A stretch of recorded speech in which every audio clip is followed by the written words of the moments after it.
Kapalaran ng Virgo ngayong araw ng January 29. Virgo.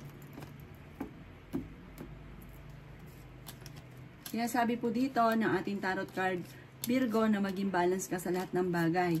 May darating sa inyo na sobra mong ikatutuwa, maaaring manalo ka ng jackpot, or may darating sa inyong pension, or basta pagdating sa usapin ng pera, may darating daw po sa inyo. Sabi rin po dito na nagiging emotional ka daw po sa ngayon. Sabi rin po dito, maaaring meron kang napangakuan na hindi matutupad ko ano may pinangako ninyo. Sabi rin po dito na kayo daw po ay mataas ang ambisyon sa buhay. Sabi rin po dito, maaaring kayo daw po ay parang may reunion na paparating.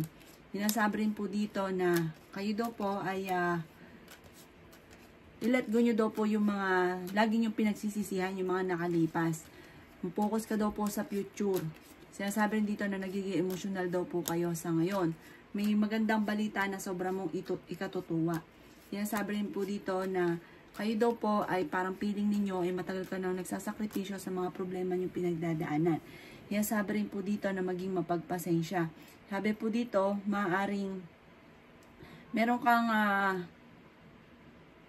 parang meron kang sitwasyon na parang hindi mo pinalano, parang nagustuhan nyo lang, tapos ang ending, nagsisisi ka.